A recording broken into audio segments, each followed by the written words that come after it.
नमस्कार दोस्तों, स्वागत है आपका हमारे चैनल भक्ति सागर में। दोस्तों, क्या आप जानते हैं कि भगवान विष्णु को शालिग्राम पत्थर के रूप में क्यों पूजा जाता है? और क्या आपने कभी सुना है कि एक ऐसा असुर भी था जिसने अपनी पत्नी की भक्ति के बल पर देवताओं को भी चुनौती दे दी थी? चलिए जानते हैं इस कथा के बारे में। पवित्र कैलाश पर्वत से जहाँ भगवान शिव गहरे ध्यान में लीन थे, एक दिन देवराज इंद्र अपने गुरु बृहस्पति के साथ भगवान शिव के दर्शन को आए। भगवान शिव ने उनकी परीक्षा लेने का मन बनाया। उन्होंने एक साधारण योगी का रूप धारण किया और इंद्र के सामने आकर खड़े हो गए। इंद्र, जो अपने अहंकार में डूबे हुए थे, भगवान शिव को नहीं पहचान पाए। क्रोध में आकर उन्होंने अपने वज्र से प्रहार करने की कोशिश की। यह देखकर भगवान शिव का क्रोध जाग उठा और इंद्र को भस्म करने के लिए महादेव की तीसरी आंख खुली और उससे एक प्रचंड ज्योति निकली। तभी भगवान ब्रह्मा वहां प्रकट हुए और उस ज्योति को समुद्र की गहराइयों में डाल दिया। समुद्र के लहरों के बीच वह ज्योति एक शिशु में बदल गई। इस शिशु का नाम पड़ा जालंधर, जिसका अर्थ है जल को धारण करने वाला। समुद्र देवता और असुर गुरु शंकराचार्य के संरक्षण में पलकर जालंधर एक शक्तिशाली असुर राजा बन गया।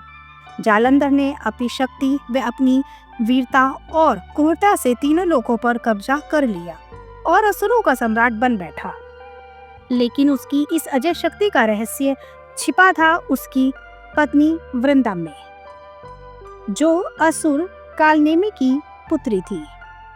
उनकी भक्ति और पतिव्रता धर्म इतना अटल था कि कोई भी शक्ति जालंधर को परास्त नहीं कर सकती थी। डरे हुए देवता भगवान शिव के पास सहायता मांगने पहुंचे। इसके बाद शुरू हुआ एक भयंकर युद्ध भगवान शिव और जालंधर के बीच। यह संग्राम कई दिनों तक चला। आसमान गूंज उठा, पृथ्वी कांपने लगी। लेकिन जालंधर को हारना स्वयं भगवान शिव के लिए भी अत्यंत कठिन दिख रहा था। जालंधर की शक्ति का राज उसकी पत्नी की भक्ति में था और यह बात देवताओं को अच्छी तरह पता थी। लेकिन वृंदा की भक्ति इतनी अटल थी कि कोई भी उसे तोड़ नहीं पा रहा था। इस समस्या का समाधान खोजने के लिए देवता भगवान विष्णु के पास गए। भगवान विष्णु ने तब एक चाल चली। उन्होंने जालंधर का रूप धारण किया और वृंदा के पास पहुंचे। वृंदा, जो कि अपने पति की भक्ति में लीन थी, उन्हें पहचान नहीं सकी। इस धोखे से उनका सतीत्व भंग हो गया।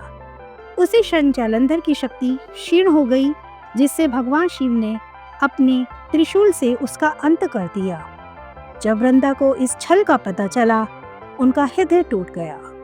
क्रोध और दुख से भरी वृंदा ने भगवान विष्णु को श्राप दे दिया। आपने मेरे साथ पत्थर की तरह व्यवहार किया है, तो आप भी एक पत्थर बन जाएंगे। भगवान विष्णु ने बड़ी सहजता से यह श्राप स्वीकार कर लिया और शालिग्राम पत्थर में बदल गए। यह शालिग्राम आज भी गंडकी नदी के में मिलता है और भगवान विष्णु के प्रतीक के रूप में पूजे जाते हैं। वृंदा का श्राप सुनकर भगवान विष्णु ने उन्हें सांत्वना दी और उन्होंने कहा, वृंदा, तुम्हारी भक्ति और सतीत्व को मैंने भंग किया है, लेकिन यह धर्म की रक्षा के लिए आवश्यक था। तुम्हारा बलिदान व्यर्थ नहीं जाएगा। भगवान विष्णु ने उनकी भक्ति से प्रभावित होकर उन्हें वचन दिया, आप तुलसी के रूप में अगला जन्म लेंगी और मैं शालिग्राम के रूप में आपके साथ विवाह करूंगा। तुलसी की पूजा के बिना मेरी पूजा अधूरी रह जाएगी। तब वृंदा ने अपने शरीर को भस्म कर दिया। वृंदा की राख से ही तुलसी का पौधा उत्पन्न हुआ। तुलसी विवाह हर साल कार्तिक मास की शुक्ल एकादशी को मनाया जाता है। उस दिन तुलसी के पौधे को दुल्हन की तरह सजाया जाता है। मान्यता है कि ऐसा करने से भगवान विष्णु का आशीर्वाद मिलता है। यह परंपरा वृंदा की भक्ति और उनके बलिदान को सम्मान देती है। तो दोस्तों, ये कथा हमें बताती है कि अहंकार और धर्म का अंत निश्चित है। इस कहानी से हमें यह सीख भी मिलती है कि अधर्म के नाश और धर्म की रक्षा के लिए कभी कभी कठोर निर्णय भी लेने पड़ते हैं, लेकिन सच्ची भक्ति और बलिदान का सम्मान हमेशा होता है। तो दोस्तों, अगर आपको यह कहानी पसंद आई हो तो एक लाइक जरूर करें। धन्यवाद।